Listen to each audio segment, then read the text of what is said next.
Hi అండి, నమస్తే. Welcome to Suhasini's kitchen. నేను మీ సుహాస్ని రెడ్డి. ఈరోజు మన కిచెన్లో కర్ణాటక స్టైల్ టమోటో బాత్ రెసిపీని ప్రిపేర్ చేసి చూపించబోతున్నా. క్విక్గా టేస్టీగా ఉంటుందండి. పిల్లల లంచ్ బాక్స్కైనా మార్నింగ్లో బ్రేక్ఫాస్ట్కైనా కాస్త గుజ్జుగా మరి కాస్త టేస్టీగా ఉండే ఈ రైస్ని తప్పకుండా ట్రై చేయండి. ఇందుకోసం బాగా పండినవి 4 టమోటాలు తీసుకోవాలి. అలాగే 5-6 పచ్చిమిర్చిని, 2 ఆనియన్స్ని కట్ చేసి పెట్టుకోవాలి. అలాగే 2 కప్పుల బియ్యాన్ని కూడా శుభ్రంగా కడిగి పెట్టుకోవాలి. 2 ఇంచుల అల్లంను, 10 వెల్లుల్లి రబ్బల్ని కూడా మనం సిద్ధంగా పెట్టుకోవాలి. ఇప్పుడు ఒక మిక్సీ గిన్నె తీసుకొని అందులోకి అల్లం, వెల్లుల్లి రబ్బలు, టమోటాని కట్ చేసి వేసి మెత్తని పేస్ట్ లాగా గ్రైండ్ చేసి పక్కన పెట్టుకోవాలి. ఇప్పుడు స్టవ్ మీద ఒక కడాయి పెట్టి అందులోకి కొద్దిగా నూనెను, అలాగే కొద్దిగా నెయ్యిని కూడా వేసుకోవాలి. ఇలా 2 వేసుకోవడం వల్ల టేస్ట్ చాలా బాగుంటుంది. మీరు కావాలంటే ఉత్తి నెయ్యితో అయినా ఈ రైస్ను ప్రిపేర్ చేసుకోవచ్చు. ఇప్పుడు కట్ చేసి పెట్టుకున్న పచ్చిమిర్చి, ఆనియన్, అలాగే 4 ఎండుమిర్చి, కొద్దిగా కరివేపాకును వేసి బాగా వేయించుకోవాలి. చూడండి, ఇలా లైట్ గోల్డెన్ కలర్ వచ్చేదాకా మనం వేయించి తీసుకోవాలి.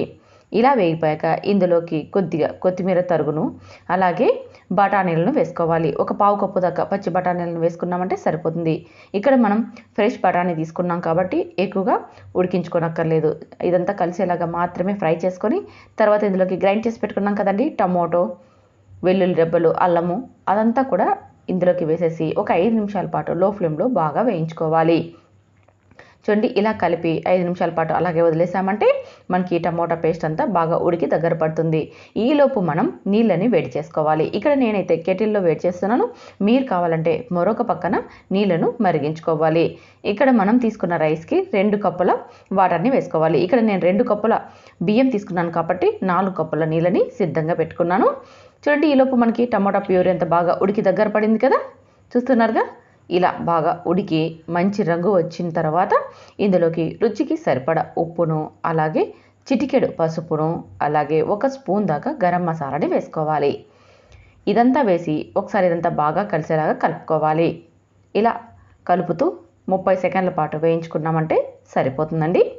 తర్వాత ఇందులోకి మనం ముందుగానే రైస్ నానబెట్టి పెట్టుకున్నాం కదా, ఆ రైస్ని వాటర్ లేకుండా వంపేసేసి ఇందులోకి వేసేసుకోవాలి. ఇలా వేసేసి ఈ రైస్ అంతా బాగా కలిసేలాగా కలుపుకోవాలి. చూడండి, ఇలా అంత రైస్ అంతా మనకి టమోటా ప్యూరీలో బాగా కలిసిపోయేలాగా కలుపుకున్నాక ఇప్పుడు ఇందులోకి ఒక హాఫ్ చెక్క నిమ్మరసాన్ని కూడా పిండుకోవాలి. ఒకసారి అంతా బాగా కలిసేలాగా కలిపి మూత పెట్టి లో ఫ్లేమ్లో 2 నిమిషాల పాటు ఉడికించుకోవాలి. ఇలా బియ్యాన్ని టమోటా గుజ్జులో ఉడికించుకున్నామనుకోండి, టమోటా బాత్ అనేది చాలా రుచిగా వచ్చేస్తుంది. 2 నిమిషాల తర్వాత మూత తీసి ఒకసారి ఇదంతా బాగా కలిసేలాగా కలుపుకోవాలి. లేదనుకోండి మనకి త్వరగా అడుగంటేస్తుంది. కాబట్టి ఇలా కలిపి తర్వాత ఇందులోకి మనం ముందుగానే మరిగించి నీళ్ళను కొలత తీసి పెట్టుకున్నాం కదా, ఆ నీళ్ళను మొత్తం ఇందులోకి వేసేసుకోవాలి. మరొకసారి చెప్తున్నాను చూడండి, 1 కప్పు బియ్యానికి 2 కప్పుల నీళ్ళను వేసుకోవాలి. ఇలా వేసేసి కలిపి మూత పెట్టి మీడియం ఫ్లేమ్లో 2 విజిల్స్ వచ్చేదాకా ఉడికించుకోవాలి. ఇందులోకి ఎలాంటి కర్రీ కూడా అవసరం లేదండి. ఈ టమోటా బాత్ అనేది గుజ్జుగా చాలా బాగుంటుంది. మార్నింగ్ టైంలో బ్రేక్ఫాస్ట్కైనా, పిల్లల లంచ్ బాక్స్కైనా చాలా అంటే చాలా బాగుంటుంది. తప్పకుండా ట్రై చేయడం అస్సలు మర్చిపోకండి. ఇలా 2 విజిల్స్ వచ్చేదాకా ఉడికించుకున్న తర్వాత ఆవిరి మొత్తం పోయాక మూత తీసి ఒకసారి ఇదంతా బాగా కలిసేలాగా కలుపుకొని సర్వ్ చేసుకోవడమే. చాలా అంటే చాలా బాగుంటుంది. తప్పకుండా ట్రై చేసి టేస్ట్ చేసి మీకు ఎలా వచ్చిందో కామెంట్ చేయండి.